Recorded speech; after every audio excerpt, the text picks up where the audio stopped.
Welcome to another edition of All Booked Up. I'm Diana Friend, and I'm here with my friends Bonnie Cuevas, our event coordinator here at the Topeka and Shawnee County Public Library, and my personal librarian, Kathy Jennings. Welcome, y'all. What are we going to talk about today? Well, we're here to talk about fairy gardens, and we're here to talk about container gardens that are on your tabletops.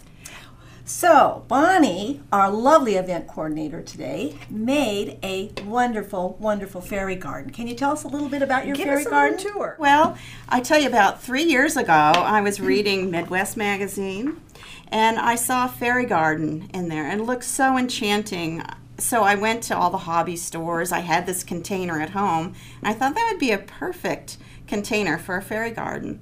So I just bought little miniature things. It was fun to shop and find things on sale. And I first planted herbs, but there wasn't enough light in the building to keep those alive.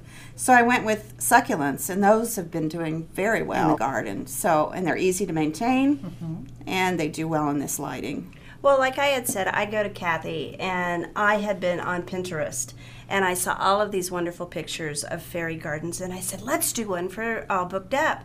And Kathy goes, oh, Diana, she says, your plant growing skill isn't much better than your cooking. I'm paraphrasing what she said. She really didn't say that to me. I did not. But Bonnie pointed out something very realistic here, that the succulents, there is a method to the madness of what you do put in a fairy garden. The fairy garden, of course, has been in existence for a long time, has resurged in popularity since the Disney movie on Tinkerbell came out, because everyone's wanting to have an inviting place to have fairies come and inhabit their gardens. But Kathy, she is the voice of reason here, so she was giving me tips on how to do a fairy garden that would live. And the thing is, the succulents are your best bet. If you're interested in something like this, go with succulents, go with something that's easy to grow. If you have great lighting, you can try other things too, but honestly, succulents are your best bet. They don't require a lot of care. You don't have to water them a whole lot.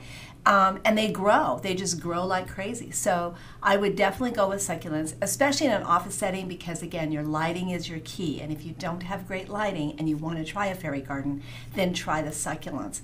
We have some great books here at the library too on tabletop gardens as well as terrariums. I brought one with me. It's called Beautiful Tabletop Gardens here at the library. And it's also in our lawn and garden neighborhood.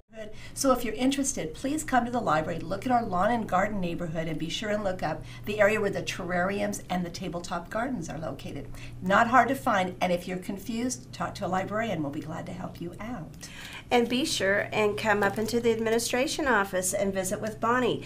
I've noticed that her garden changes with the season. Yes, I purchased little items, pumpkins for the fall, Halloween miniature decorations. So I change it out according to the season, and it's a lot of fun. And people enjoy it. They do. Well, this is a great springtime garden. But for today, I think that's all we have to talk about on All Booked Up. We'll see you later. Bye-bye. Bye, everybody.